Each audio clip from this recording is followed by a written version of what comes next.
must be our goal and our guide.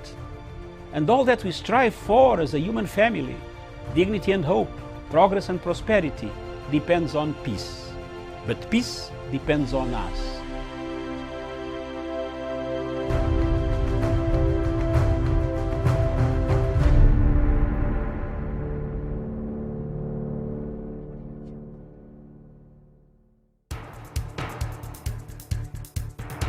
It is ridiculous and it is against the laws of nature that we can have somebody sitting pretty who takes home more money than the credible entrepreneur who is doing actual production of goods and services. We always say it as it is. It is only in this country that when a thief is arrested, you hear elders from their tribe saying, "He is our son and he is our thief." If you are deviant Yes. and I call you leader, Yes. probably you are already a leader, but you are leading in the wrong direction. We want to see the role of the youth Yeah. in the security, Yes. governance, Yes. and development. The youth that I meet and work with here, you know, we call them the millennials and X's and Y's, this and that. They don't necessarily want to live like their fathers and grandfathers, Yes. do business like their fathers and grandfathers. They're more independent, they're better educated, and they're the ones that are making everything move in this region. We look at the issues, we talk about issues that impact people's lives in Africa. The African peoples themselves continue to cheer bad leaders, and because they cheer them on, they continue to be misled. Let me ask you, doctor, would you rather be somebody who does not enjoy so much freedom but you are rich? Yes. Or you'd rather be poor who you are actually imprisoned by the poverty itself? My goal is not to come here and say, I want the majority ownership, I want to own this, I want to own that, I want to do this. My goal is we all make money and we're all happy, and I help build a big business here. Punchline is for Africa, with Africa, from Africa.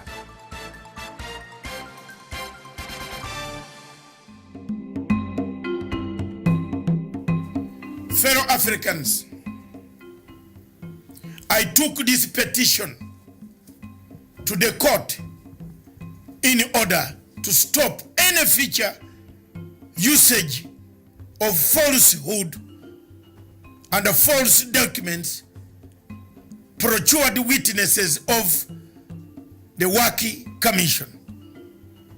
I took this petition to the court 4 years ago in order to make sure that the Chief Prosecutor of International Criminal Court does not use this evidence anytime in the future, whether tomorrow or 10 years to come, to refer to this evidence because the evidence was fake.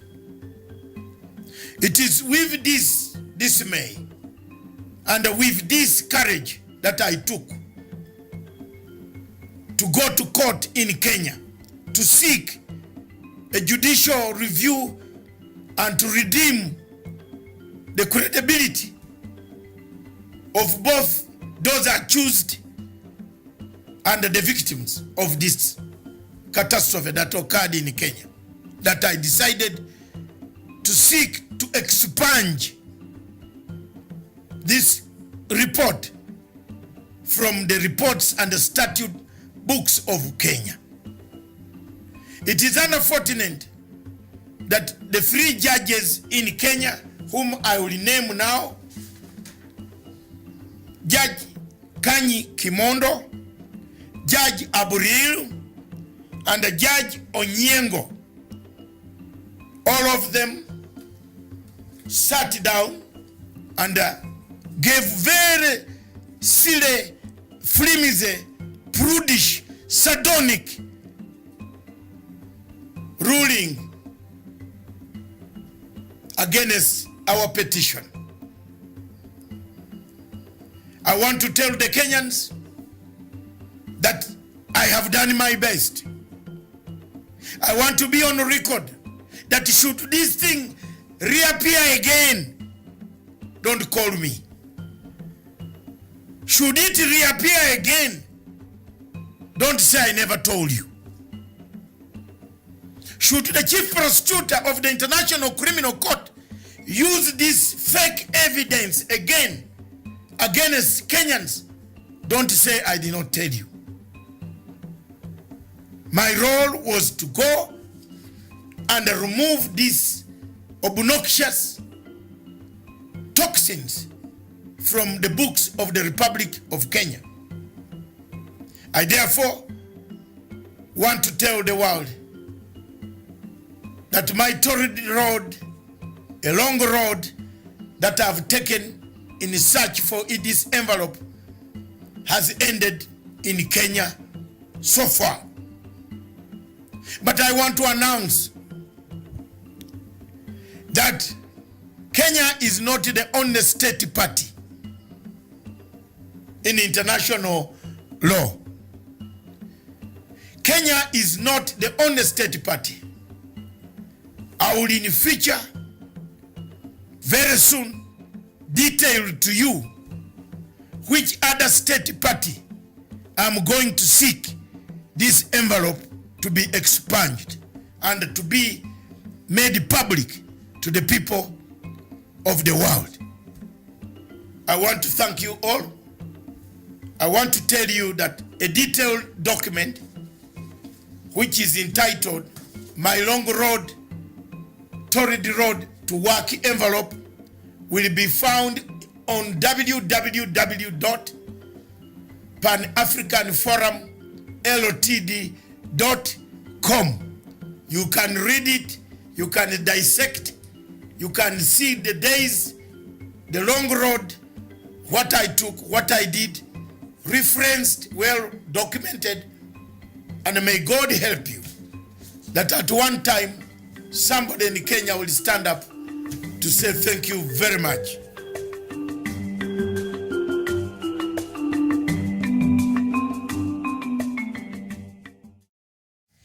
A very good morning to you. It is the 26th day of July 2019, and this is another edition of Good Morning Africa, coming to you all the way from Kenya's capital in Nairobi. My name is Miriam Mugutu, and it is a pleasure to have you this morning. Thank you so much from wherever you're watching us across the globe. And of course, Dr. Matanga today is present, and he'll be joining me just in a bit, but I'll just take you in the first few minutes of the show, and let me just show you what's making headlines in the Kenyan newspapers before we delve into the news-making headlines across Africa. And we'll start with the Star newspaper here. Now, that is what the Star says, and here it says that I don't care who will succeed me. This is what President Uhuru Kenyatta yesterday said, and it continues to say that DP William Ruto pledges loyalty to the head of state, but reminds him of the promises they made together as Jubilee leaders in 2013. I think that story, if you want to read a whole of it, it is on page 6 of the Star newspaper this morning, and also still on the headlines there on the Star. President tells leaders to focus on development, says only God knows about 2022. He's sort of told off the leaders who are want to succeed him after 2022. And also Haji on Ruaraka school land suspects next. So Director of Public Prosecutions Nuruddin Haji on Thursday hinted at the arrest of high-profile government officials in connection with Ruaraka land purchase. Speaking in his office, Haji said now that the court had ruled on the ownership, he will proceed to take the necessary action. So we see there the Director of Public Prosecution, Nuruddin Haji, has been a very, very busy man going after the big corruption scandals that, corruption has really riddled this country. And him, together with the DCI, Director of Criminal Investigations, really after they came into office, sort of Kenyans started seeing a renewed fight against the scourge of corruption in the country. And so there it is. So the details of that is in page 2 of the Star newspaper. And still on just the, the headlines there, police extort 300,000 shillings from Treasury staff, and the police have alleged that one of 2 officers allegedly extorting money from National Treasury employees. The detectives laid an ambush near Muthura Market on Wednesday for the officers who are using the graft case at the National Treasury to mint money from frightened employees, and that is on page 2. It's ridiculous. And so Yes, and something there about health, taming silent killer, which is the hypertension. So that is in the front page of the Star newspapers. If you want to get the details, I think you can go online on their website page and or get yourself a copy if you are in the country. And on the Daily Nation this morning, we see that Governor's fury as Uhuru blocks cash. And I was seeing the president make this speech yesterday, and this is what he says. Take it or leave it, a flexing of muscles between the National Assembly and the Senate of a revenue division escalates to the highest office, and President Kenyatta lays it down to governors. I do not have more money. Use what you have or generate your own. So he was actually telling them, if you can even have a pay cut and get that money on top of that and, use it for the development of your counties, and that will be nice. So he was very agitated yesterday. Let me just look at that. I think that is important. And county governors yesterday reacted with defiance to President Uhuru Kenyatta's directive that they stop demanding more money from the Treasury, signaling a dramatic escalation of their push for a bigger share of government revenue. The chorus of insistence was led by Council of Governors COG chairperson Wycliffe Oparanya, who at a conference in Nakuru maintained they will stick to their guns and push the national government to allocate more money to the counties. So he was reacting to President Kenyatta's comments made at Kirwara Boys High School in Gatanga, Murang'a County during the burial of Mr. Peter Kenneth's mother, Rahab Wambui, that they should tighten their belts and stop pestering the Treasury for more funds. So that is a war that has continued. Remember, the governors have already even gone to the courts, and that is a case in front of Kenya's Chief Justice right now, waiting for a determination. And still on Kenya, and the Daily Nation front page, end of the Akasha drugs empire. And if all goes according to plan, in a few hours, the Akasha empire will be crumbling. Akasha, heir apparent Baktash Akasha, will face his destiny as the court decides whether he will spend the rest of his life behind bars. While his younger brother was to be sentenced yesterday, the court deferred the ruling to a later date. So that is also on the front page. And I think if you want more details, you can go to the Nation, Daily Nation, page 6, and get the latest from that. The scandal and of the Akasha drug empire that has really, has taken years. So finally, a ruling is going to be made over that. So that is it, all about the Daily Nation. And on the Standard this morning, there goes the headlines on the Standard newspaper, and it says, hot politics, who does Sudi speak for? And Kapseret, member of parliament, does not mince his word and has come out as an astute defender of interests that include powerful forces in the Rift Valley. So there, the story is on page 4 of the Standard newspaper, and there the topic seeks to answer the question, who exactly does the Kapseret member of parliament speak for? So if you want the details, you go there and you will find that. And also on the headlines, no extra cash, Uhuru tells governors. All right, so I think I've just read that, and I'll just a quote here from the president. He says, if senators and governors want to allocate more, they can only reduce their salaries. We are not De La Rue to print money. And I was seeing the president make these statements yesterday, very agitated. I think he's just very frustrated right now, and it's interesting. But also something also I noted on, the Standard, on the Star newspaper, I think on page... page 5 on the Star newspaper. So now the ODM party is criticizing the Punguza Mzigo bill by Ekuru Aukot, and about 9 criticism of some of the suggestions or some of the things that Punguza Mzigo, the Third Alliance Party, had in its proposals, to be included in the referendum. And it says for Okuru, he had proposed that to abolish 290 constituencies and turn 47 counties into constituencies. And this is the answer to ODM to that. He's saying small committees instead will be disenfranchised. And also Okuru Court proposed to abolish constituencies but retain wards. But ODM is saying this is a gimmick to trick MCAs into supporting the bill. Okuru Court's bill said that make audit reports basis of prosecutions, and ODM in return is saying audit reports are only starting points for investigations. And number 4, he's saying Ekuru report is proposing that try corruption suspects within 30 days. And on the ODM's response to that is concluding cases within 30 days, no mean feat, will lead to mistrials and maybe lack of enough evidence. That is according to the ODM. And number 5, the Ekuru Court's bill proposes that the bill says will target expenditure sites and that burden Kenyans. And ODM is saying does not say how it will control borrowing and graft. So it's just a proposal, but it doesn't seem to have solution to that. And number 6, delete Article 100A and 177B, which promote women representation. And this is something that a lot of women legislators here in Kenya have not taken very lightly, because he was proposing the abolishment of the 47 women representatives in all Kenyan counties. 47 counties, and ODM's answer to that is no mechanisms to realize a 2/3 gender rule. So that beats the essence of the constitution that demands for a 2/3 representation in all public office, and that includes in Parliament, give Senate veto powers over National Assembly, and ODM answer to that is this power resides within the President. So the ODM does not want that power moved to the National Assembly. They want it to still remain with the head of state. And number 8, senators and members of the National Assembly to be elected by the same constituency. But ODM's answer to that is what will be the rationale of making senators superior to National Assembly members.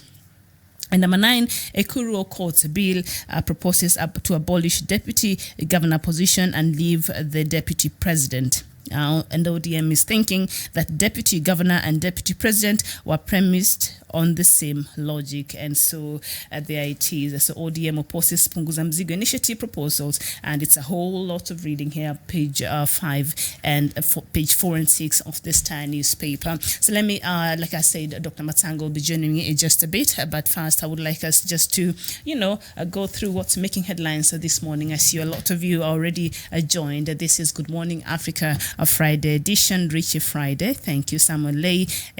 Egwa Utu and Yebuchi, thank you so much for watching us all the way from New Delhi. And Samuel, you're watching us from the United States West Coast. I trust you well this morning. And yes, Ogebe, you're saying Guten Tag. It's Guten Morgen. Is it Guten Tag where you are? It's not afternoon here. It is good morning here. So it's still morning. But thank you so much for joining. So let me just, let's take us through what the news making headlines this morning. And yesterday, while I was here explaining about the sickness of, Tunisian president, 92-year-old Beji Said, just immediately I was through with the show, going back to my desk, I see a headline from the BBC that he had actually passed on, and it just felt very surreal. So the former president of Tunisia now passed away. So not former president, the president passed away yesterday. So let me just start with that as our news item. And the speaker now of Tunisia's parliament, Mohamed Enakour, will be sworn in as interim president later. Was sworn in as interim president later yesterday after President Beji Said Essebsi died earlier on Thursday in hospital. He was 92 years old, and the prime minister also declared 7 days of mourning. So once I'm through reading, the other news, I'll come back and just give a bit of details of the fallen Tunisian president. And in Nigeria, lawmakers in the southwestern Nigeria state of Ondo abandoned their session on Thursday as a snake dropped from the roof. Local media are reporting members were about to begin the business of the day when the snake dropped from a hole in the ceiling, bringing the day's work to an abrupt end as legislators and spectators in the gallery fled. and a member of the Nigerian Air Force who returned a lost parcel containing 37,000 euros, that equates to $41,500 cash, has received a 2-rank promotion as part of his reward. Bashir Omar had been on patrol duties with other colleagues at an airport in the northern state of Kano when he discovered the cash. He then called the phone number that was written on the package and returned the cash to the owner. He was promoted from aircraftman to the rank of corporal, a promotion that should have taken him 10 years to achieve, according to the news agencies in Nigeria. And in Gambia, a former member of the elite Gambian military outfit has said that the former President Yahya Jammeh ordered the killings of 2 U.S. citizens in 2013, and AFP news agency have confirmed the reports. Concluding a week of dramatic testimony at the country's Truth, Reconciliation and Repatriation Commission, Amadou Badji said that Mr. Jammeh wanted the 2 men, Haji Sise and Ibrima Jobe, killed and chopped into pieces. And some news from ECOWAS and now the West African Regional Group. ECOWAS member states have agreed to join forces to fight against pirates in the Gulf of Guinea. This comes after 10 Turkish sailors were kidnapped off the coast of Nigeria earlier this month. The International Maritime Bureau says the Gulf of Guinea is the most dangerous sea in the world for piracy. A total of 73% of all kidnappings and 92% of hostage takings occur in the Gulf of Guinea, all Nigeria, Guinea, Togo, Benin and Cameroon, and this is according to International Maritime Bureau. And we go to Sudan, where Sudanese protest leaders and their rebel partners have ended their differences over a power-sharing deal signed with the country's military rulers, vowing to work jointly for peace, a leading protest group said on Thursday. On July 17th, the Umbrella Protest Movement signed a power-sharing accord with Sudan's ruling generals that provides for transitional civilian administration, the key demand of the demonstrators. And still in Sudan, and Sudan's ruling Transitional Military Council TMC says it foiled a coup attempt that aimed to hand over the country to the previous governing party, the National Congress of the ousted President Omar al-Bashir. The TMC have released a video of Chief of Staff Lieutenant General Hashin Abdel Tulalib reading what appears to be a coup statement. It is not clear when the video was filmed or when the alleged coup attempt happened, but an announcement about an attempted coup was made earlier this month. He has been arrested, and Sudanese media reports that 17 serving officers, including generals and colonels, have also been arrested. And then we cross borders to Libya, where up to 150 people have drowned in a shipwreck off the coast of Libya. The UN refugee agency says a further 150 people were rescued by fishermen and returned to Libya by coast guards. The UNHCR has confirmed. It is not clear if the migrants were on 1 or 2 boats that left the Libyan town of Al-Khoms, some 120 kilometers east of the capital, Tripoli. And we go to Zimbabwe, where the newly established Anti-Corruption Commission has detained the tourism minister, Priska Mupufumira. She has previously served as Labour Minister and oversaw the state pension fund. The commission has launched an investigation into the alleged abuse of the fund as part of President Emmerson Mnangagwa's promised drive against corruption. It is chaired by High Court Judge Louise Matanda Moyo.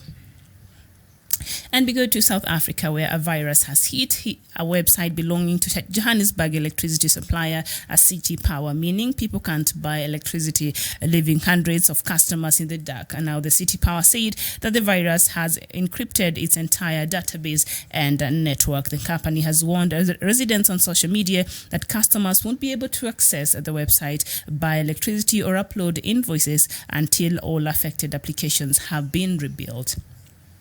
And we end with Somaliland, where the president of Somali's semi-autonomous region of Puntland, Said Abdullahi Deni, has asked the Somali government to investigate reports that Qatar was involved in attacks in the port city of Bosaso over the past year. In one of the attacks, the port manager Paul Anthony Formosa was shot dead. Somalia-based militant group Al-Shabaab said it carried out the killings, and that is the latest news making headlines from across Africa.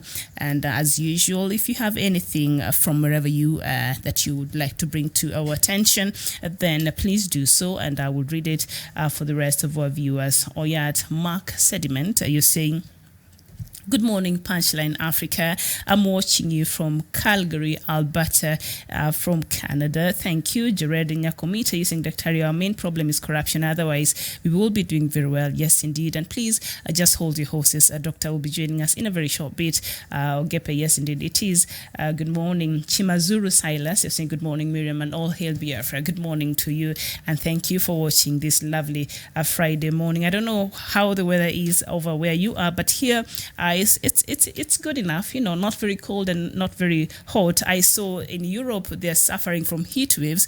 Our weather here in Nairobi is quite moderate, so we're good. So I hope you're well wherever you are watching us from this morning, and you're doing very well this Friday morning, afternoon, or evening. I've seen people watching us from New Delhi, so that is evening over there, and others from Canada. That is in the very wee hours of the morning, I believe. So thank you, Victor Cheriot. You're saying, I have been following Punchline Africa TV, but where is it based? Well, don't worry, we're just here in the capital city of Nairobi. And thank you so much, Victor, for watching us this morning. And if there's anything you want us to talk about, please share, and it will be a pleasure. I'll do that. So yesterday, as I said, once I was through with the show, I went, and the first thing that popped on my computer was that, the Tunisian president was dead. We just talked about him on this show, and he was the longest he was the oldest serving president in the world at the age of 92.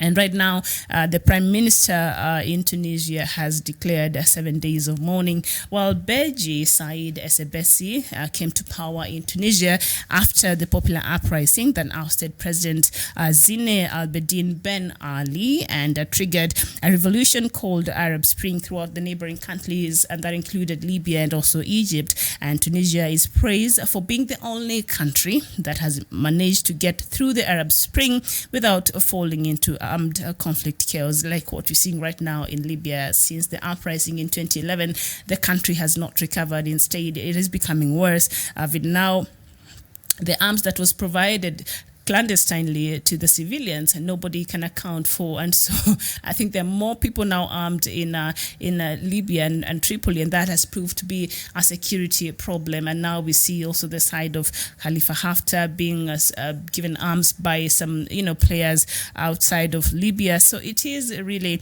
Libya has not recovered from the 2011 Arab uprising. Remember, it started in Tunisia, and that triggered other revolutions also in Egypt. The saw Hosni Mubarak leave power, and a bit of some turmoil there, but Egypt was able to get to grip very fast, so it never really escalated to other extreme, and that also happened in Tunisia. And so it is it is prided for that, and it is praised for that. So Mr. Essebsi, now the late president, played a major part in a power sharing deal between his Nida Tunis party and the Islamic Ennahda party. This was instrumental in stabilizing the country and also avoiding the collapse of the state. So this is what happens when you put the country first. Even after the Arab uprising, they were able to see that the country is bigger than our what we want or our personal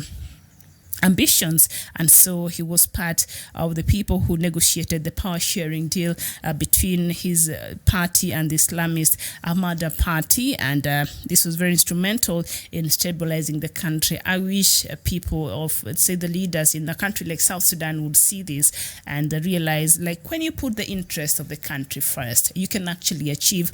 Everybody gets to win.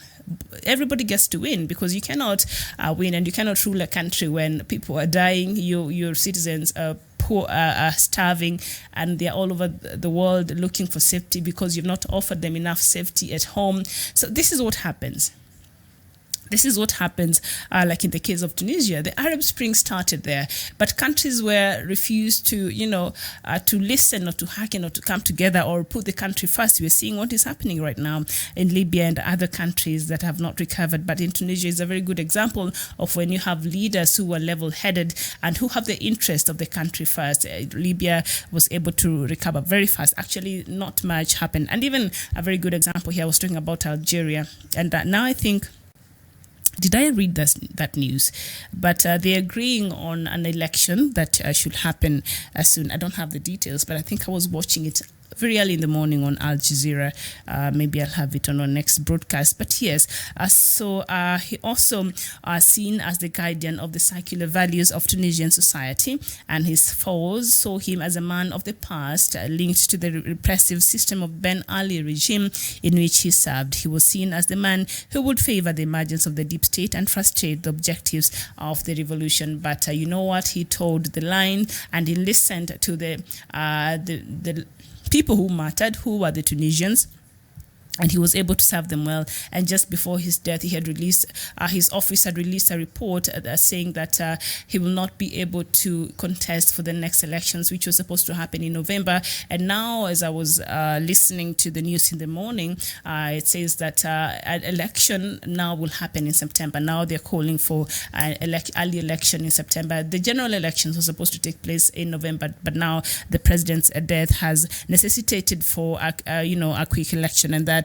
is scheduled for September, about a month and a half from now. And so, yes, we're praying for the people of Tunisia, even during this time of mourning. As I said, the president, Essebsi was the oldest president in the world, and he's been sickly, and for the past couple of weeks he's been to the hospital I think 3 times, and just the other day, today's Friday, on Wednesday he was rushed to the ICU. So while I was coming here yesterday talking about him, he was actually at the ICU, and people thought he would make it, but hey, there it is. A 92-year-old President Beji Said Essebsi of Tunisia died yesterday in the hospital in the capital there in Tunisia. And we move to Nigeria, where very interesting things happen in Nigeria. So now on Thursday, yesterday, a snake dropped from the roof of Parliament. And members were about to begin the business of the day when the snake dropped from a hole in the ceiling, bringing the day's work to an abrupt end as legislators and spectators in the gallery fled. And this is in the Nigerian state of Ondo. Come on. And the other day, I think, what did they say? That it's a monkey or what? An ape had eaten some money from that has been collected in a zoo, about $17,000 US. And now there's a hole in the ceiling that, a snake drops from in a parliament, like seriously. But nobody was hurt, so the snake was killed and burnt, apparently. And also some very good news there from Nigeria. A member of the Nigerian Air Force who returned a lost parcel containing 37,000 euros, or about $41,500 US cash, has received a 2-rank promotion. So this guy was just going about his business. He's an aircraft, he's an Air Force man there and the Nigerian Army. And so when he got this money, there was like a telephone number there attached to the money. He called the number and he was able to return this money. This is a lot of money, and many people really, this is just a test of good morals. And he passed it very well, and he called the number that was attached to the money, and he returned this money. He was on duty with other colleagues at an airport in the northern state of Kano when he discovered this cash, and now he has been promoted. A good turn deserves another, and good deeds begets another. So he was promoted from an aircraft man to the rank of corporal, a promotion that should have taken him about 10 years to get. So you see, in the long run, he also gets to benefit. So bless him. That we should encourage more, good people. When you see something good being done, it's quite refreshing, especially here in Africa. And GK Simeon Chuko Monyerom, you're saying good morning from Jewish state of Biafra land. May God bless you all in the studio. All right, good morning to you. You're watching us from Biafra land, I suppose. Thank you so much. And the hearing of the former Gambian president, Yaya Jammeh continues. Remember, the Truth, Reconciliation and Reparations Commission, is listening to a lot of testimonies of the things that happened, and nothing good about the former president, Yaya Jammeh there. So yesterday I was reading here, another soldier was giving his testimony. He was among the soldiers who were ordered to kill 50 immigrants that were just passing through Gambia to other countries. They were murdered because the former president, Yaya Jammeh, thought they were here plotting a coup over his government. And now yesterday, a former member of the elite Gambian military outfit, came out to testify that he was ordered to kill 2 U.S. citizens. So, yes, a lot of things happened. I don't know if he will escape. Right now, he is, seeking asylum in, I think, Guinea-Bissau. He's there, and so he's being, I don't know if he should be called back to answer to some of these things and perhaps face the charges and, take the responsibility for these things that happened. The fact that he's somewhere there just watching these testimonies and he gets to get away scot-free, I don't know. I don't know if the bloc, the West African bloc, can coerce Guinea to have this guy brought back so that he can actually answer to some of these problems. So, West African Regional Group ECOWAS member states have agreed to join forces to fight against pirates in the Gulf of Guinea. Now, this is where my problem is, and which is very good because there have a lot of been kidnappings and. According to the International Maritime Bureau, a total of 73% of all sea kidnappings and 92% of hostage takings occur in the Gulf of Guinea, of Nigeria, Guinea, Togo, Benin, and Cameroon. But here's the problem. This problem of Boko Haram that we keep talking about here every day. Has ECOWAS ever bothered to, sit down and discuss these matters with Nigeria? Have they tried to form even, like what we have here, UNISOM? We are in Somalia, the neighboring East African countries. We are in Somalia helping them fight the scourge of Al-Shabaab. And Kenya has lost its soldiers there, same as Uganda, same as other countries that are in the, we're together and we are there helping them fight Al-Shabaab. So has ECOWAS countries, member states, why have they not bothered to approach Nigeria and to unite and help them fight the scourge of Boko Haram? Because when I look at these countries, Benin, Guinea, Togo, Cameroon, Boko Haram has really affected these countries. So the fact that they can unite to fight piracy, which is also a very dangerous threat to, of course, the sea, and hostage takings has become the new booming business, especially in Nigeria. Why hasn't the ECOWAS, the member states, really, tried to help Nigeria to fight Boko Haram? Why hasn't Buhari invited these guys to come in, these other states to come in and help him? And why hasn't ECOWAS even have a sit down with the Nigerian government and said, you know what, us as a region, this is posing a threat even for us, surrounding countries in the ECOWAS bloc, so we want to come in and help. The same way these East African countries did. And now we are in Somalia. Of course, other people say the AMISOM has overstayed its visit, but, Al-Shabaab is still a serious threat over there. And just yesterday, they blew the mayor's office, which is a very guarded place in Mogadishu. They were able to, and 7 people died, and the mayor is still recuperating. So it's still a threat. So the AMISOM is still there until, some level of normalcy and stability is returned in Somalia. So why would not ECOWAS do the same for Nigeria and help, fight Boko Haram? So this is the problem I have with, such blocs like ECOWAS. How are you talking about one economy? How are you talking about having one because they're planning by 2020, by next year, they should be having one currency. While yet all this unity and all this trade pact and all these things through movement and all that might result into the wild spread of Boko Haram, might result in even, it will become a threat even for the economy of West African states. So the fact that Boko Haram has not even, ECOWAS have not thought to come in, states have not thought to come in and help Nigeria in the fight against, Boko Haram, and if President Buhari refuses, then perhaps they should explain why, because I think that the West African states, the ECOWAS, they could help, in fighting and try to mitigate, the scourge of Boko Haram. So why they're running now to help the states fight against pirates and piracy? Yes, that is also good. But please, there's more pressing matter, and that is Boko Haram. And some of these pirates, where do they come from? All these kidnappings, they're done by the members of Boko Haram. And they kidnap and they ask for ransom, and that has become. And was it just 3 weeks ago here? The mother of the Nigerian football team, the coach, the mother of the coach, was kidnapped. They asked for money and they released. So that is something, a business that is booming. And who do you think is doing this? It is the Boko Haram. So I believe Boko Haram is the root of all insecurities and the things that are happening in West Africa. So if they can actually, these other states can come in and help in fight against Boko Haram, then perhaps ECOWAS will stand a chance. But right now, I think it remains such a huge threat, and not just for Nigeria, but for other countries. As I keep saying here, Rafael Mogaka, thank you. You're saying you're watching us from Kenya. I don't know if it's Nairobi, I almost say there.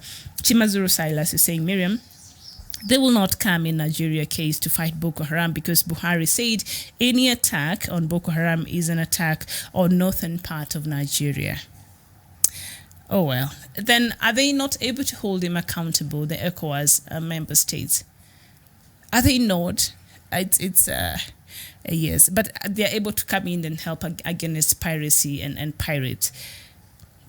And these same people who practice this, I absolutely believe they're members of Boko Haram, because they have to look for ways to sustain themselves. So this is how they make their money, This is through hostage takings and through kidnappings and through piracy. This is how they make money. So these are still the members of Boko Haram. So while they're coming to fight piracy, it's just a level of hypocrisy that I don't understand. Why don't you go and solve the root cause of that, and which is, getting rid of Boko Haram? Because you cannot, this will not solve it. What? You're going to get 2-3 pirates from the sea, and then what? They're still somewhere. People somewhere still waiting, to get orders and go back to the sea. So you'll take some, and others will still come back. And so I think this is a losing battle. They should fight. They should go to the root cause, and that is the whole organization of Boko Haram. If truly they want to succeed in reducing the rates of kidnappings and piracy in the Gulf of Guinea there. So anyway, the countries, Nigeria, Guinea, Togo, Benin, Cameroon, according to the International Maritime Bureau, says the Gulf of Guinea is the most dangerous sea in the world of piracy. It used to be Somalia. And then one of our viewers here gave us a very interesting story, because now we don't hear a lot of piracy stories from the Somalian coast, because it used to be the in thing, pirates in the Somali coast that affected also the Kenyan coast down there near Lamu. And so one of our viewers here from Somalia said the reason why we don't hear any more cases of piracy from Somalia is because some of the people who are being caught from Somalia's part of the sea were actually legit fishermen, but now because they wanted the foreigners to come fish, so if they caught Somalis fishing there, they'd be like, no, you are pirates, you are Al-Shabaab and all that.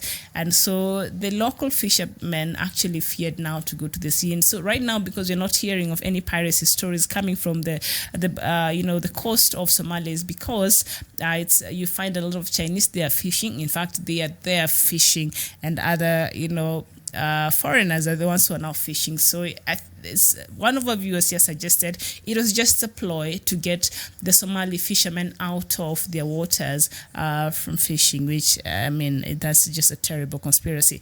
But so that is what one of our viewers was suggesting. But also, it got me thinking, we don't hear any more cases of piracy from the Somali coast. So, you know what, perhaps he has a point. Perhaps, it's good to look at matters critically. Charles Chako Ehidom, you're saying Biafrans is a solution to the problem in Nigeria, and you're calling it the zoo.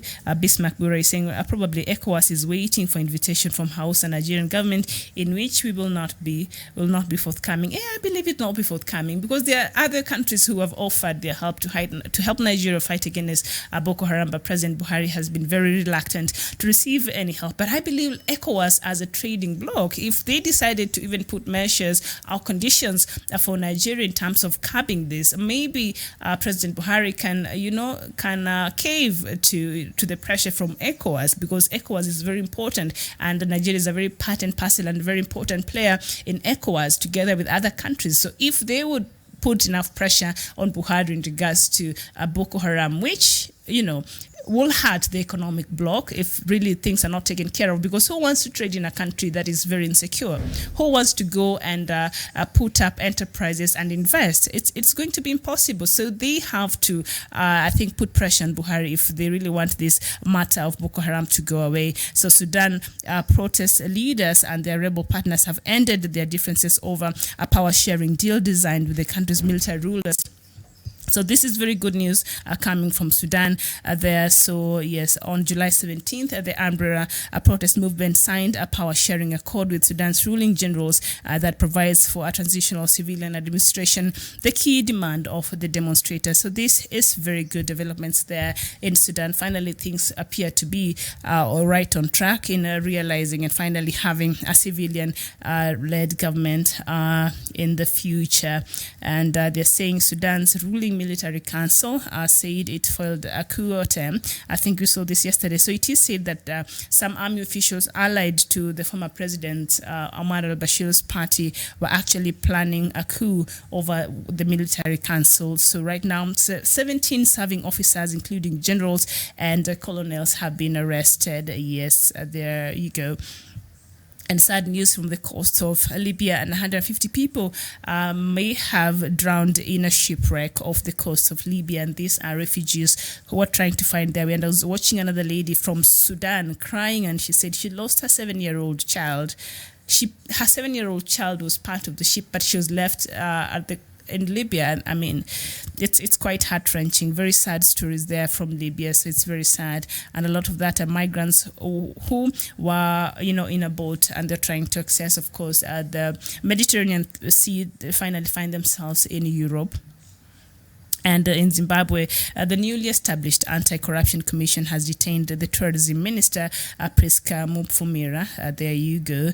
So corruption is a problem across the world. So I'll just want us to take a very short break. And when I come back, Dr. Matsanga will be joining me. And then we can look at the topic of the day is devolution without evolution, a curse of Africa. And case study, we'll look at the case right now in Kenya and also other news making headlines in Kenya and across the world. Brexit. Boris Johnson is now the Prime Minister of UK, and yesterday I saw him making a speech in the UK Parliament, and he said that EU should reconsider the Brexit deal again without the backstop, a softer backstop. And the European Union came out and said, no, we are not renegotiating that deal. So I don't know how that will play out for Boris. And he's been very categorical in saying, come October 31st, they would have already left the European Union. And he's hoping maybe EU will soften its stand a bit and reconsider the deal it has had with the UK. So that and other news we'll look at when we return in the next few minutes of the show. Please don't go too far. Good Morning Africa continues after the break.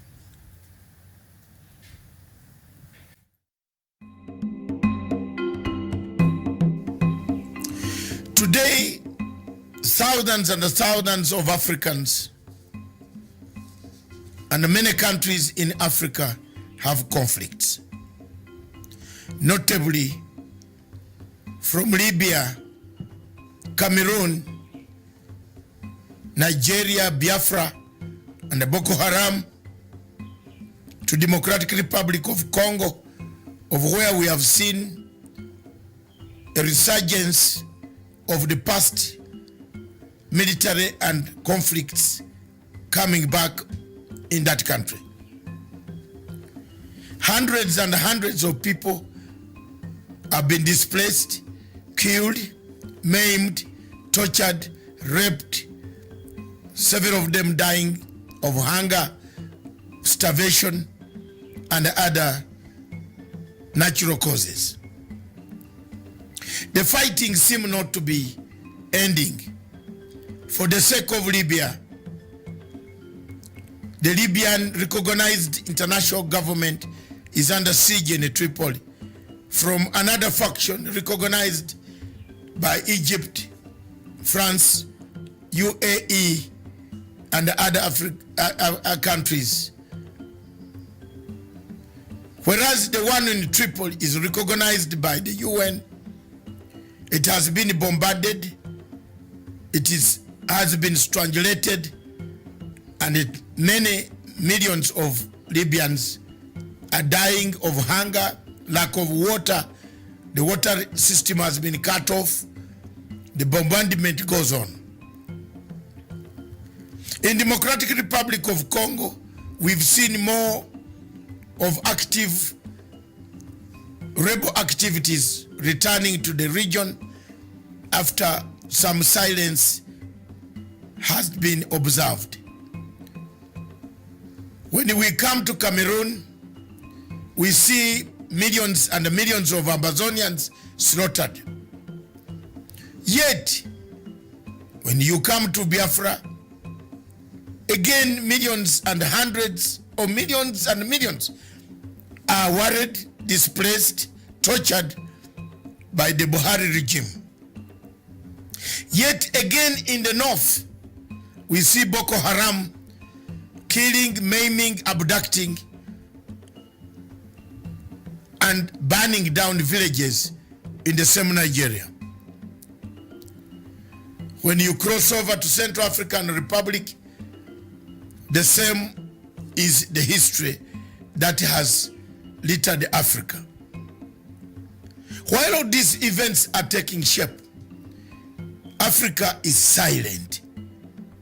Africa is not making enough efforts to find a solution to what is causing the problems in Libya, in DRC, in Cameroon, in Nigeria, Biafra, and now you add in Khartoum, Sudan.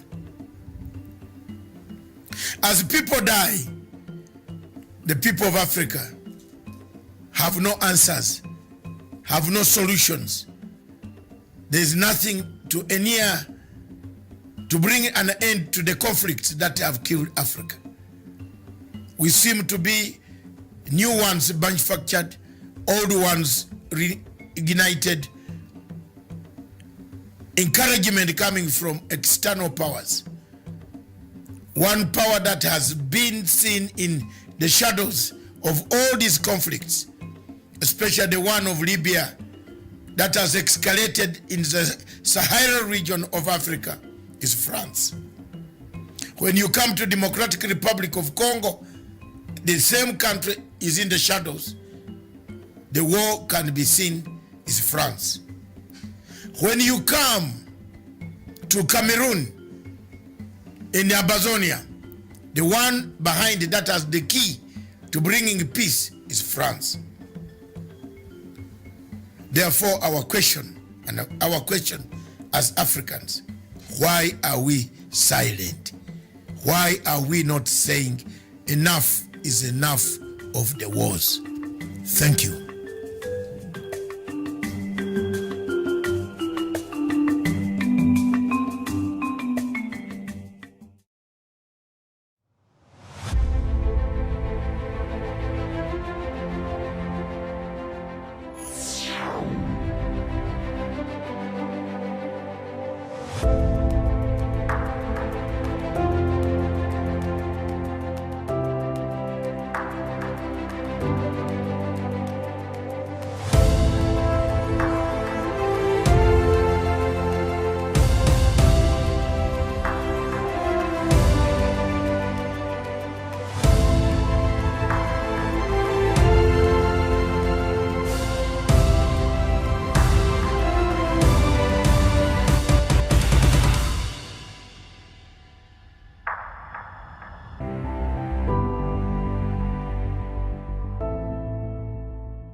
I want to call upon the people of Abazonia today, wherever you are in the diaspora in Abazonia itself, that in a struggle you are bound to have divisions.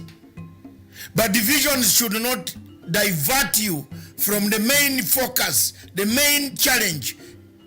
We have struggled to expose the happenings, the human rights abuses in Abazonia. The army has killed hundreds and hundreds of thousands, burnt houses of people, internet was cut off, schools were closed, dispensaries, hospitals were burnt down.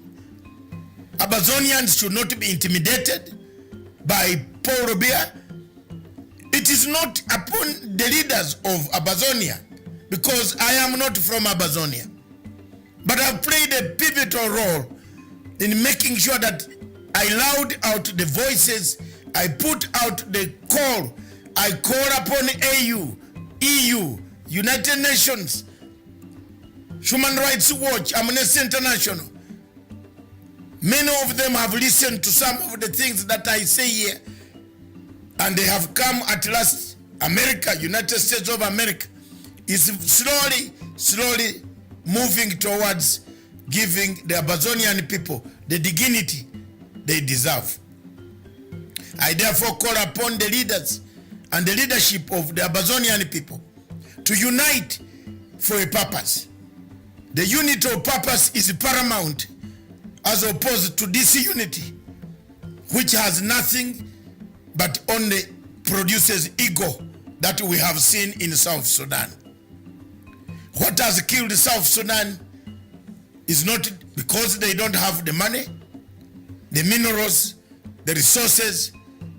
Is ego between Riek Machar and Salva Kiir. We would not like to see that ego come to the people of Abazonia, the leadership of Abazonia. I call upon Samuel Sako, Akanga, Milan, and Eko to unite and talk with one voice on international scene that will bring about the peace, the tranquility that you yearn for since 1961, when the resolution 1608 was abandoned by the United Nations General Assembly and Abazonia was annexed by the Cameroon government by then. I call upon you, my brothers, to pick up the unity call and free your people without disintegration. Thank you.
Thank you very much, viewers.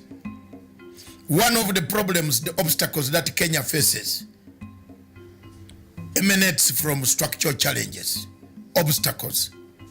From 2012, I have been singing in this country, telling people that Kenya faces structural obstacles, challenges that make it difficult, duplicate the jobs. For example, the structures of civil service, the structures of the workforce of the government is overburdened with wage bill. The product of the structures or obstacles of structural challenges bring about wage bill. The ballooning wage bill is as a result of duplicity of much of what we do. For example, you find two PSs in one ministry running and doing the same job. We find ballooned ministries doing the same job. Yet a lean government would have solved the same problem and cost little money. The obstacles that we find are the ones that are bringing us a ballooned type of budget that we saw yesterday. Almost a quarter of 2/3 of the money generated in a recurrent budget expenditure is on wages. Is it the time for the government to cut down on the higher number of employees? Mr. Speaker, in the coming financial year, we expect revenue, including A&A, of 2.1 trillion. Expenditure and net lending are projected at 2.8 trillion, leaving a fiscal deficit, including grants, of 6 or 7.8 billion. In relation to GDP, this deficit translates to 5.6%, a decline from 6.8% in this financial year and 7.4% last financial year. Take Rwanda, for example, whose budget is in a few billions. It has over 9,000 workers. The whole Rwanda has 9,000 workers, civil servants, compared to 230,000 or more above that Kenyan civil service. Most of the work in Rwanda is done on e-commerce and on e-tender and on e-something, electronic. You can apply for tender while you are in London and you are awarded the tender while you are in Singapore. Is that what we want in Africa?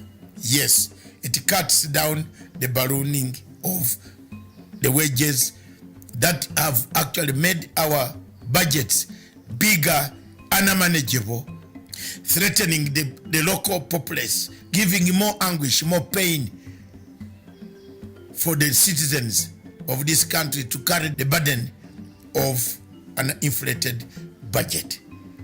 A recurrent expenditure budget.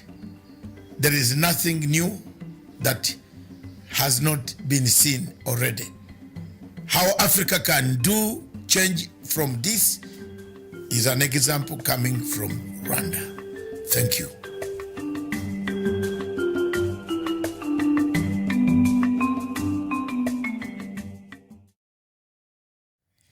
Welcome back and thank you so much for keeping it here. Right now, I'm joined by Dr. David Matanga. Karibu. Yes, asante sana. Thank you very much. Umepotea sana. And our viewers are wondering where you are. Yeah, for keeping the phone. Yes. You have kept it intact. I was watching you right from wherever I was in the United Kingdom. Mm-hmm. I went to the House of Commons to see the transition because one of the ministers is a Ugandan. The father is a Ugandan. Mm-hmm. She has a Ugandan origins, and I used to know the father. So when I was in London, I said, let me cross over to, as you know, I'm a Commonwealth journalist, and we are accredited to the House of Parliament. Just say, let me see. So you witnessed when Boris Johnson... Yes, Are you worried that he's... Very worried, very worried, and you would see from the newspaper which I came with, if you look at the Daily Telegraph, speaks it all. And this is a person who has swept the entire, it's a big newspaper. Daily Telegraph, the ministers, all the real men who have been in the trenches, and the women who have been in the trenches for the Conservative Party, people like Liam Fox, Hunt, Philip Hammond, people like Jeremy Wright, the Culture Secretary, people like Brandley. These are hardcore conservatives. People who have been there, David Gok. These are very hard conservative operators. It looks like the Conservative Party also in the United Kingdom is divided. Extremely divided. And with those who want Europe are the ones that they have retained. Surprisingly, he has given Mr. Sajid Javid, the Chancellor. He's a good economist guy, also with origins from somewhere in Africa. Okay. So this is Madame Patel. Pretty Patel, excellent. Origins, the father was very delighted, and the daughter is grown up now. That is okay. Let's see how she handles a very delicate docket. The Home yes, Secretary. Balancing immigration and other regulations of policing, prisons, and other institutions, probation, especially the immigration docket is under her. And the people want to see what she will do. I think it is just a matter of saying Boris just wanted someone whom they cannot blame and say she has taken a decision and she will not be blamed for having been a British, original British. She said another person who came and settled in Britain. And there is also a story coming around that Boris is also from the origin of Ottoman Empire. The Ottoman Empire that ruled in the way back before BC, before Jesus Christ, is now finally has landed on the island. That is the desire that they had wanted. Remember, Turkey has been struggling so hard to become a member of the European Union. Yes. But Greece has been blocking because of the rivalry of the cross, civilization issues. That is exactly what it is. But I am back here. Thank you very much for holding the fort. And while we were there, so many things have happened. One of the things that I want to say and state categorically here is very simple. The way the fight against corruption is not going to stop. We shall help President Uhuru Kenyatta voluntarily. He has not asked us to do so, but everybody sees the need to fight corruption. So today's topic is devolution without evolution a curse to Africa? That's the topic of discussion. And that's the topic that I want to discuss. Join us and discuss this topic. You will know, and the case study we are going to take, especially Kenyans, you will know that what I'm going to say will make you think twice. First of all, it was a very good constitution to create devolution. But the Kenyan model of devolution is a good blessing for the marginalized groups, for marginalized tribes, for delivery of services, for the nearness of our child, our boss, our governor is our son. That is the type of devolution we have here. The devolution of Kenya was a very good step towards harnessing resources that will go into developing, harnessing resources that will go into developing the inland, hinterland that had actually been neglected as a result of the central command system that we had in Kenya. But now, when you look at the hurdles that devolution itself is causing, the hurdles that you see people rumbling about the money, how much money we should take home, how much money should be given to us. It becomes a burden to the people, to the taxpayer today again. Why is it so? It is so because, one, we have not evolved the structures. Devolution without evolution cannot work. Most of the problems that we see here are structural. You are trying to pay the doctors, but you have not transferred their payrolls, paying system, which we used to call people call it SAG. SAG, the SAG. That software. Things have not been transferred to the counties. You try agriculture. You have not transferred the services to the county, but you have given them agriculture. You try several other things. Tax collection. What method do they collect the taxation? Who accounts for this taxation? Evolution must come now in order to save devolution. Remember, evolution lacked in the systems of Somalia. In 1999, 1980, 1989, 90, 91, the Americans told Siad Barre to make devolution a must for Somalia. If you look at where Somalia has been now from that time to today, one of the mistakes that Siad Barre made was to devolve. And some areas in the north were very annoyed about the areas in the south. Said those are taking more, we are taking less. Hence the coup that toppled Siad Barre in 1991. Now, coming back to Kenya, Miriam, without any, wasting time, I was telling you, devolution could become a danger. The president of Republic of Kenya yesterday categorically said, we don't have the money.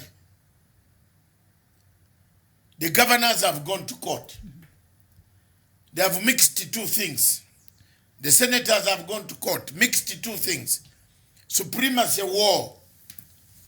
Have the governors gone to court to look for supremacy? Yes, because these are issues that the summit can control without the public knowing what is going on. Some little money can go back to the counties, then promise more money to come in the counties. But this cannot come a public issue to be discussed. Kenyans must learn now that there are institutions to follow. That is the summit. The president can cause to, the governors can cause to call a summit. They can call a meeting with the president and discuss. But there is, as I have told you, there is Machiavellian politics, which is slowly being seen. There are people who said I was not right, but today am I right? I'm right. I told you, Rotich was the money was not there. The money of the dam was eaten. It is not there. They have confirmed today, somewhere. 19 billion yesterday. It's gone. Even today, yes. It's gone. The money is eaten. People should not tell lies. Utopia,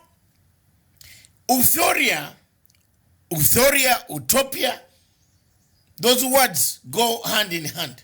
Utopia, especially the mass and another word called hysteria. Look at them. Utopia is stupidness. Utopia is eagerness. And hysteria is just beyond both. You want to kill. Do you want Jesus set free or Barabbas? He said, no. Set the thief. Killed Jesus. You see? That is exactly what has taken place. That's it. So that is what is So happening. the mob hysteria here in Kenya, where people did not listen to advice, people used populist slogans. Wacha, lie. That's a lie. Was it a white lie? Flat lie. There is no bent lie. Lies are all flat. So don't describe it as a flat lie. Somebody told us in Kenya that there's a flat lie to say the money was stolen. Now we have come back to where exactly the money, if you ask for that money, it's not there. The paper yesterday confirmed they took the money. It will not be recovered. I read somewhere, I think. Is it today's paper? The DPP, the DCI said 19 billion Kenya shillings was lost in Kimorel and Arol dams. Yes, it's gone. The bank guarantee. There is no bank, Miriam. I've written. There is no bank in the world which gives you a letter of credit or a letter of guarantee. Bank guarantee letter. We have also done business. Some of us started business when some people were still in school. Honestly, my first business was in 1981.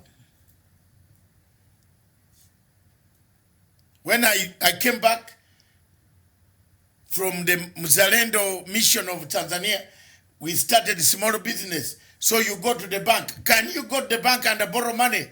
Then you start throwing it around the roads, your town road, throw. Then the bank says, we have guaranteed it. Even if you throw, we shall pay. Surely? Bank guarantee, where is the money?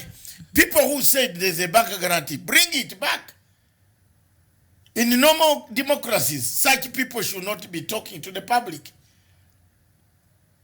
Honestly. But because Africa is, democracy is just evolving, which is the main topic, evolution. We have not evolved the democracy. No, I think our democracy is applied accordingly. No, but we need to evolve it. Because in evolved democracy like Britain, a person who said there was money and then the money was not found would just automatically go. Yes. A person who knows that there is no smoke in a raw dam would just resign. But the worst thing which Mr. Rotich did, as I said yesterday, is to cheat his own people. They will never forgive him. So like yesterday's newspaper, and I think we talked about it while you were away on Skype, and when Sudi was suggesting that President Uhuru Kenyatta should resign, and I was thinking, the Vice President came out here and told us there is money for the dam. Why are they not coming out and holding the Vice President accountable for that? Because those are statements. Sudi is just a nicopump. Sile in nicopump. I think that's the best word I can do. It's good that his case in the court has breaking news. It's going to start. So he will not be an MP in the shortest while. Because the documents that he's using are forged documents. He never went to school, so you can't expect Idi Amin to speak better. But Idi Amin did one or two things. This is a matatu tout. You know, even wasting time to your English and your pen to answer Mr. Sudi would be blackmail of your heart. You will be blackmailing your heart. So, Doctor, there's something very important there you brought up when you're talking about the devolution and the lack of evolution that should have come along devolution when we introduced, we started, implementing our new constitution, the 2010 promulgated constitution. And you mentioned something there very important that I think escapes even the Kenyan public when these governors are coming out there and wanting more money for the counties, the money allocation. And you mentioned the tax that they are collecting in the counties. Who accounts for it? Exactly.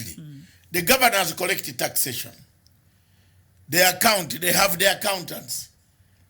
If you go into those books today, I tell you, you cannot even look at the books. You cry tears.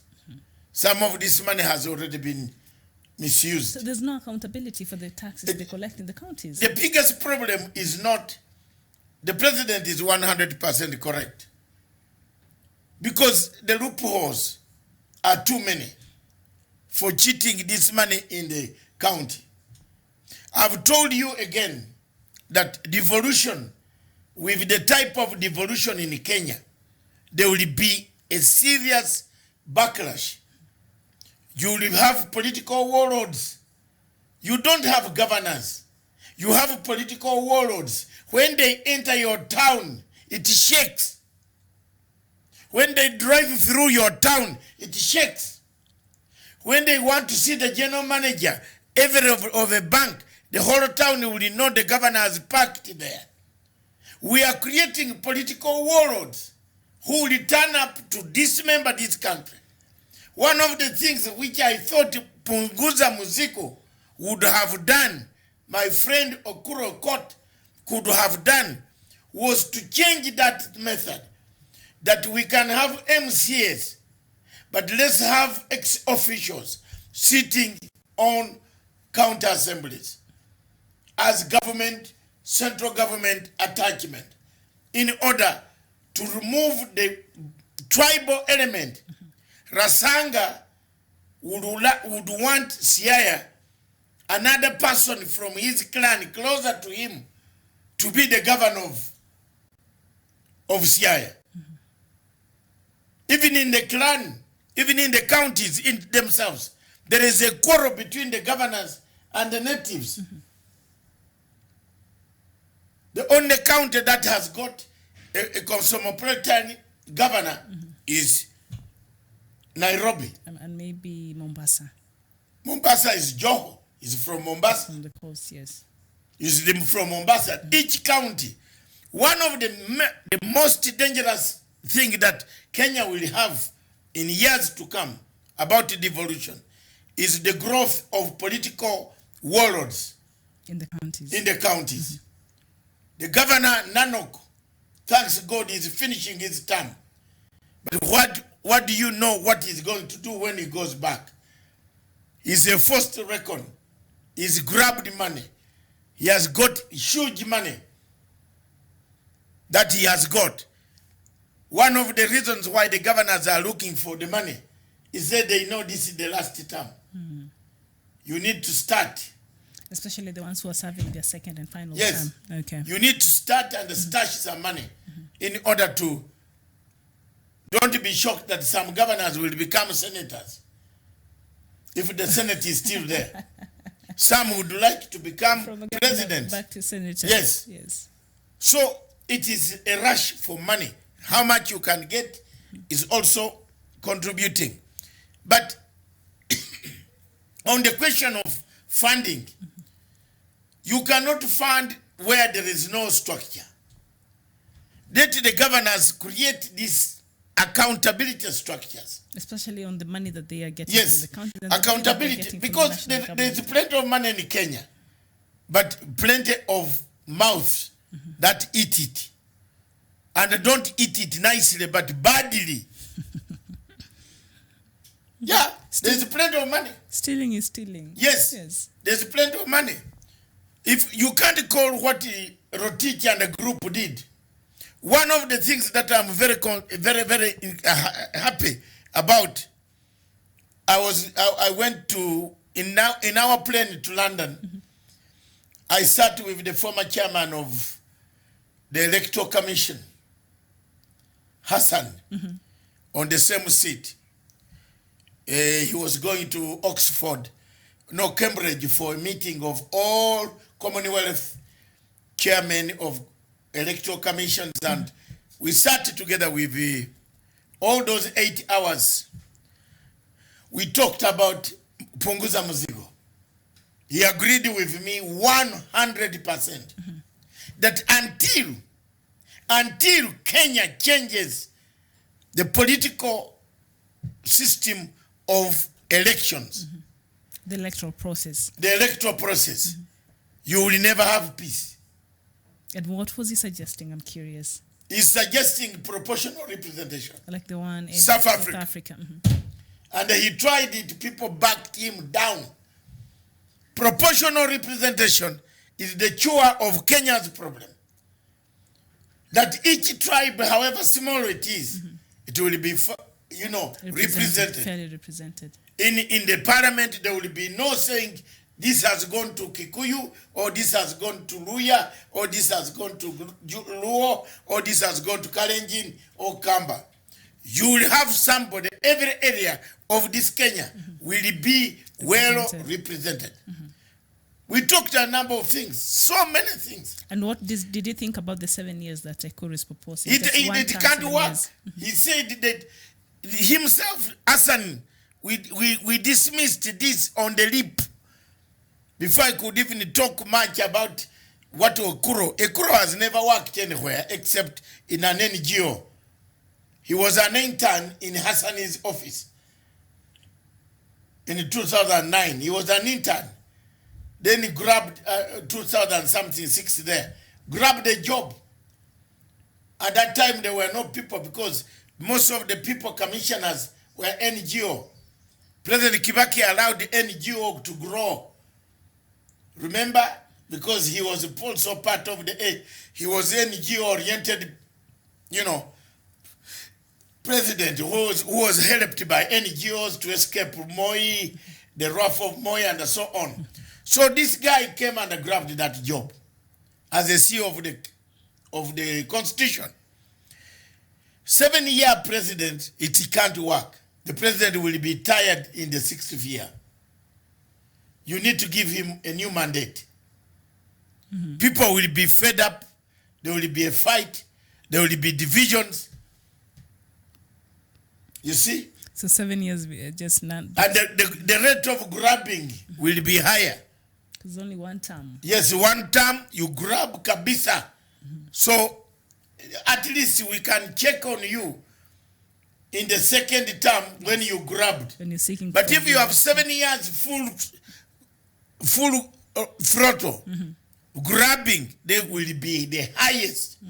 So that one is dead before arrival. So that comes with a very high risk. Yes. Okay. You can't put 7 years. Even Uganda rejected it. Because the president can grab everything. Yes. He's not coming back. But why some presidents in Africa fear is that I have to serve my second term. This will catch up with me. Yes. But if you give them 7 years continuously, even when he's battling people, killing people, slaughtering, cutting people, it can't work. It can't work. Yes. And I was looking at the Star headlines newspaper this morning, and the president yesterday, he had a very busy day, and in that, while you were away, he said, I really don't care who will succeed me. Do you think this will cause more problems? There is no problem to be caused. In Jubilee Party. I just want to be very an advocate, a devil's advocate. Sincerely speaking, President Uhuru Kenyatta has not told anyone that I will not back you. President Uhuru Kenyatta has not told Ruto that I will not back you. President Uhuru Kenyatta has said, can we finish the agenda that people gave us? Yes. If I were Ruto, if I were Deputy President Ruto, and let him listen, and his people might be watching, take free advice from some of us who have grown through crisis. Some of us, our crisis is harder, bad than any of your crisis. Because you, apart from selling chicken and preaching, you landed into money. But some of us did not even have money. Some of us started exile life without knowing where to go. In fact, my exile life started when my father threw me with a box on the road, on Malaba Tororo Road, and said, find where to go.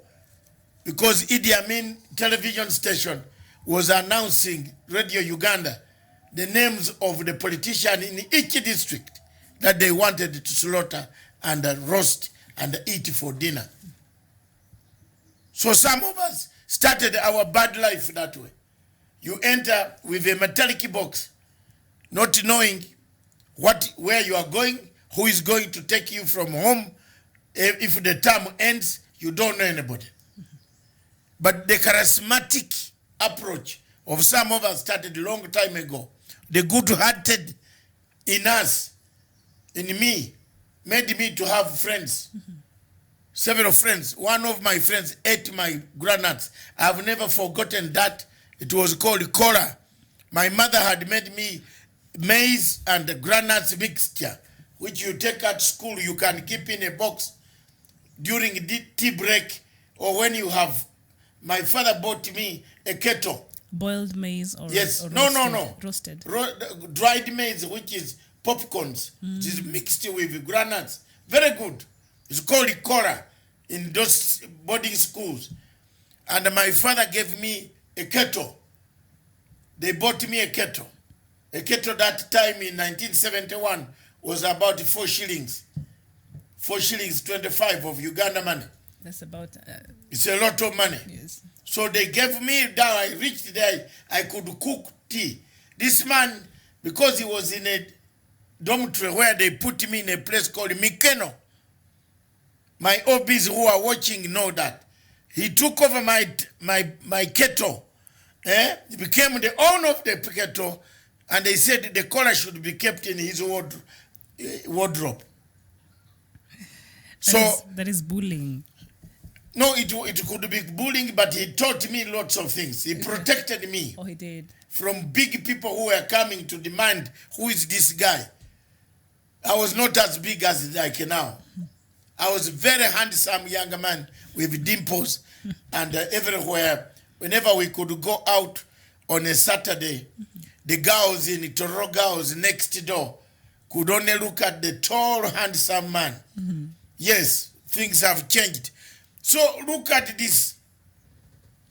The situation is listen to advice. President Uhuru Kenyatta has not said he will not back, and he has not told you, Ruto. It is only Ruto's people. Even when you go to Facebook, you write something, they say, now we know you are on our person. His Excellency, the Deputy President, is going to have a problem one day when he sits down and said, oh, I wish I had taken my advice. I wish I had taken my advice. If I were him, I would do what the president wants. He has power. He has bodyguards. He has security. He has the office. Do what the president wants. But you can't antagonize your boss. You can't outshine your boss. Try to challenge your boss. Impossible. Impossible. I was talking to one of the members of parliament who is very interested in Kenyan views. Yes. Especially in yesterday at the handover on Wednesday in London, in the House of Commons.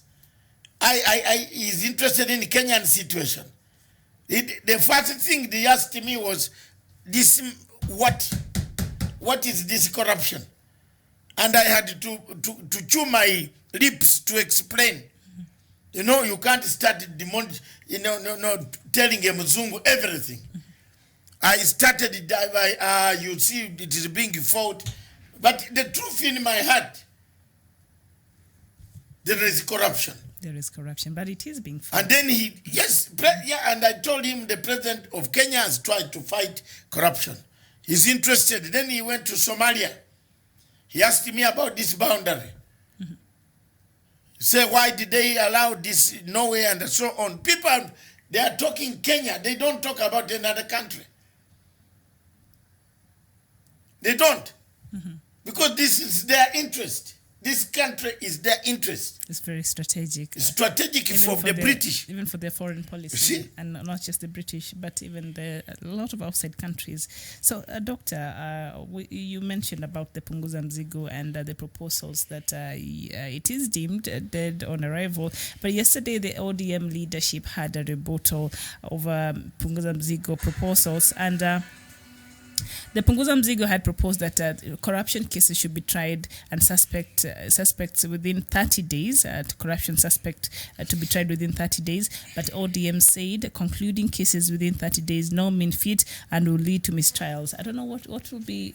I don't know what you make of this. I think it is a structure. Corruption cannot be fought by arresting people and trying them in 30 days. Yes, corruption can be removed by changing the structures that have obstructed us in the fight against corruption. One of the structures is that one. Is that one. So we all agree this should be tried very quickly. Delayed. Look, this case now might be had in 2023. That is now really delayed. Yeah, no, it will be. You will see. The guys are going to sit back, start poaching holes, call they have money which was stolen and kept aside. Don't think they are foolish to have left money on their accounts. They will punch this case down. Don't forget this is the Minister of Finance who has got plenty of friends.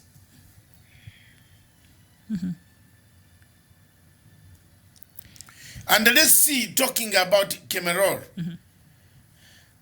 Let's look at this, let Stephen look at this video.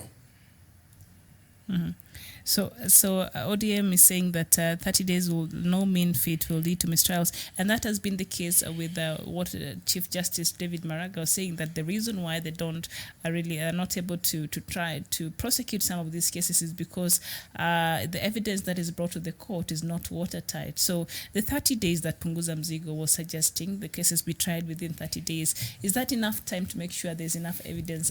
Like right now, the DPP and the DCA in regards to the dam scandal had to travel all the way to Italy and Dubai and London. 30 days are too short. Yeah. But instead of bringing such obnoxious suggestions, let's look at how do we deter people from.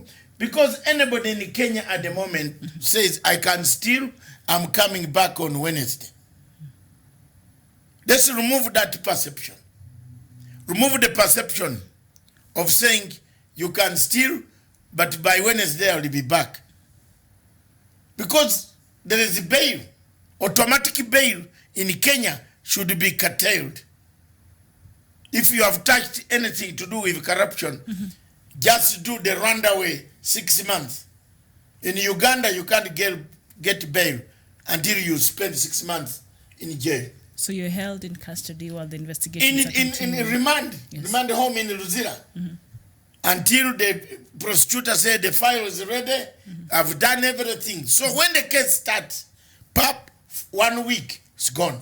Luzira, is it like the committee we have? Yes. Okay. There's Luzira lower and then maximum. Okay. What? Where do they take Bobby Wine? The lower or the maximum? Maximum. All right. Where you don't see light.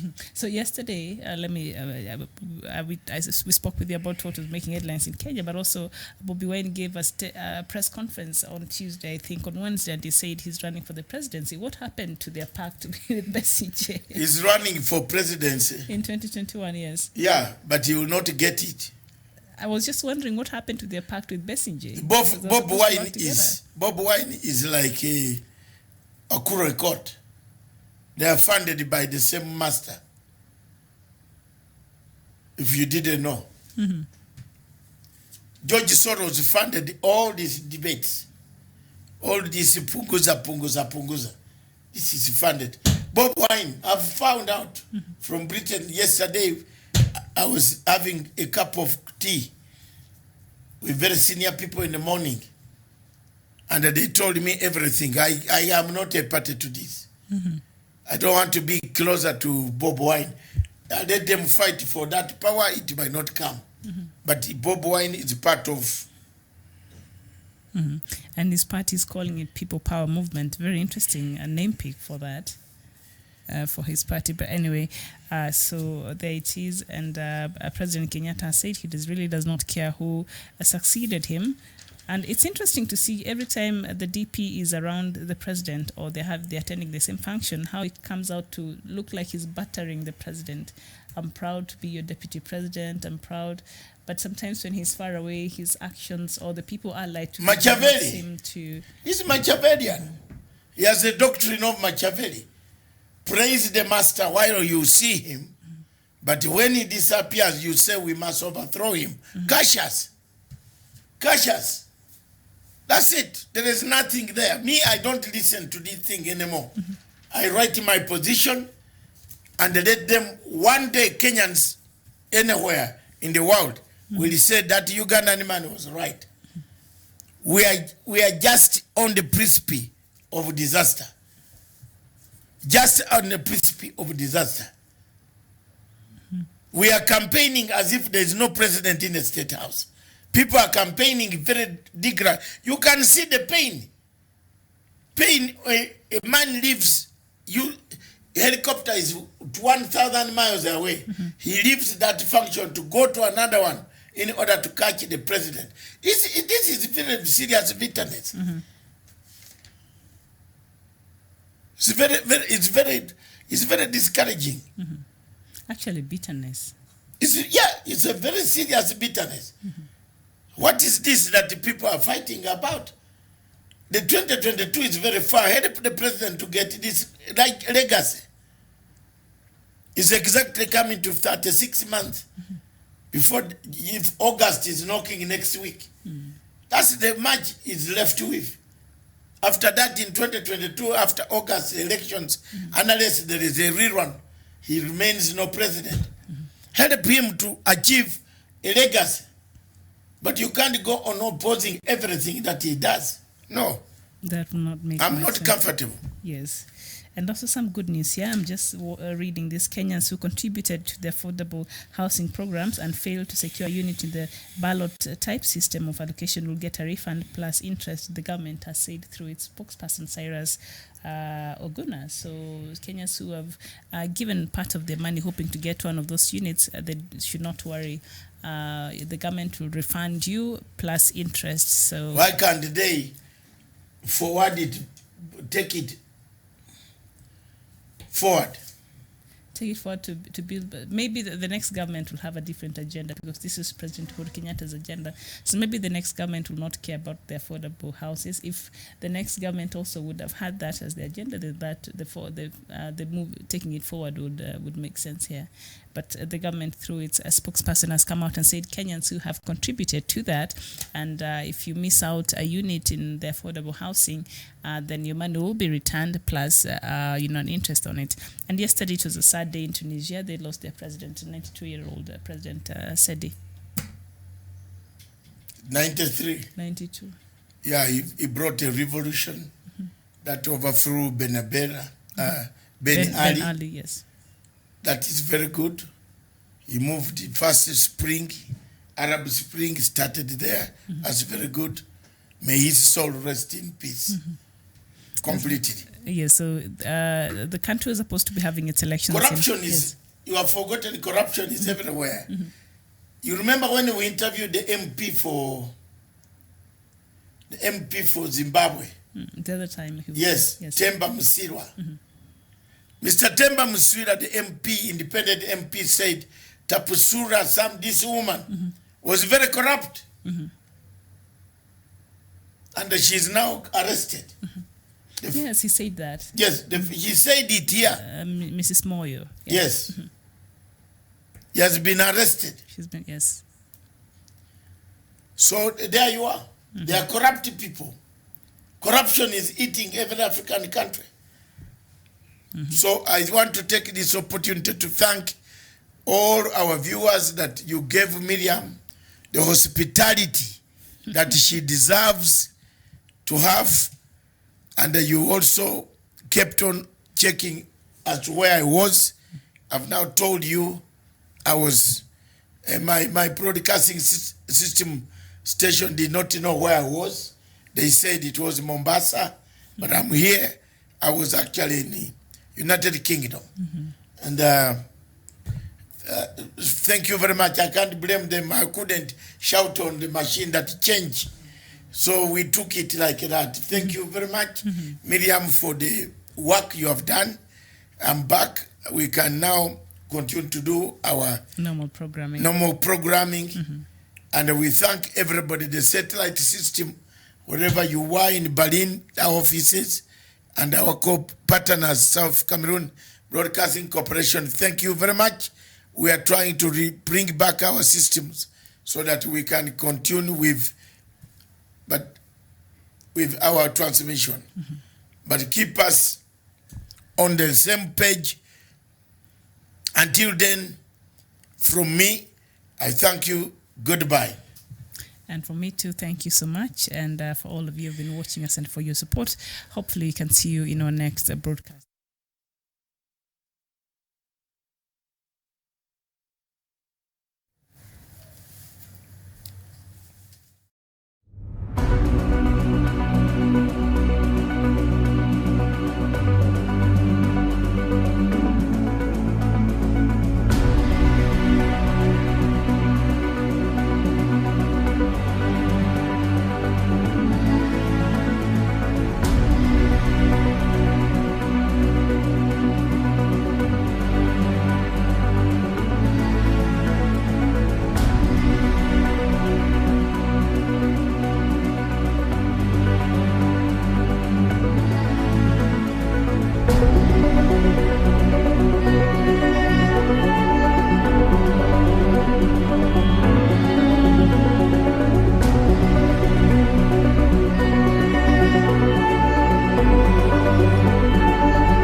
Conflicts in Africa have become the daily occurrence. Daily occurrences in many countries, in the sense that almost every African country, apart from the few, there is tension. One wonders where this tension at times comes from. Some of it comes from elections, a manufactured election, a disputed election results. Some come from territory. Some are terrorist-based, like that of Somalia and Boko Haram. Some are, because of regime change, purely sponsored by external forces. But 95 to 96% of conflicts in Africa occur through the sponsorship of external darker forces that would like to benefit out of the spoils of war. George Soros stands as one person who has always been and will always be and shall be until the end, a man who sponsors any type of chaos, who does not follow which type of chaos he is sponsoring, as long as it is chaos that can topple a person he hates in Africa. Many African countries are undergoing this pressure, this tension, especially those that are conducting elections and whose timetable for elections seem to be coming in the near future. As a result of that, Africa stands warned, and Africa must stand on alert about the external forces that want to dismember this continent and create heavens of war, create insecurity, create mirage peace that Africans have fought after 66 years of gaining political independence. It is therefore my submission that most African countries, if they don't look at what George Soros is doing, we might have a shocker one morning, one by one African country being pushed out and the leaders being pushed out of power. The events therefore in South Africa, as proved from these detailed undercover operations, they prove that George Soros indeed has a say in South African politics. And therefore, we want to urge Africans and African heads of state and their military and intelligence systems to be careful and watch on the amount of money that is being pumped into their economies, because some of the money could be George Soros money that will end up to bring public disorder in most of the African countries. Thank you very much, viewers.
Way back in 1998, the late Secretary General of the United Nations by name Kofi Annan thought of an idea, brought an idea of saying the only way to bring world order where crimes committed that are not punishable in local courts, local countries, regional courts could be taken to an international crimes court. The Rome Statute and Rome Treaty of 1998 July was an offspring of already cooked DSGE intelligence system mechanism to keep Africa under check. Up to date, the French government pays 70% of the salaries of the International Criminal Court, from the porter to the judge, to the prosecutor, and the rest of the other people. This was a project of Kofi Annan and the Kofi Annan Foundation, followed by George Soros as an accomplice of Kofi Annan, brought in by Luis Moreno Campo and the entire system of the West, some countries in the West, to keep check on African countries that did not agree with the policies of the French and to their policies of Western culture. The International Criminal Court Chief Prosecutor Luis Moreno Campo agreed in all this that yes, he has been picking money, extra monies, and we followed the story together with my group in France, powerful investigators in France who worked together with me, and we found out that, truly speaking, Luis Moreno Campo, Fernandez Gomedi, the former judge, the president of the International Criminal Court, laundered the money, some coming from American banks themselves. This evidence was put in the ICC. In the case of Bashir versus the chief prosecutor, I filed an application which I still have and which I'm going to publicize again so that people can know that I was right. I've been vindicated because the American friends now have found that my credibility is real, that I was right when I stood up to say this court is corrupt. This court launders money, $17 million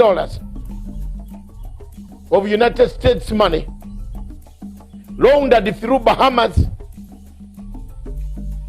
through New York banks, back to Ocampo's personal assistant, by then called Fernandez Gomedi Silvia, who later on rose to the ranks of becoming the president of International Criminal Court. It has taken us time, energy, effort, resources to investigate the corruption scandal that have rocked the International Criminal Court. Why should African countries continue to be in the ICC, yet even superpowers like America are saying no, we have enough courts to try our own people? Viewers, it has taken Americans over 20 years to listen to our voices when we told Rainberger in Nairobi that this court is a corrupt court. Today, on the eve of September the 11th, I want to deliver a clear and unambiguous message on behalf of the President of the United States. The United States will use any means necessary to protect our citizens and those of our allies from unjust prosecution by this illegitimate court. We will not cooperate with the ICC. We will provide no assistance to the ICC, and we certainly will not join the ICC.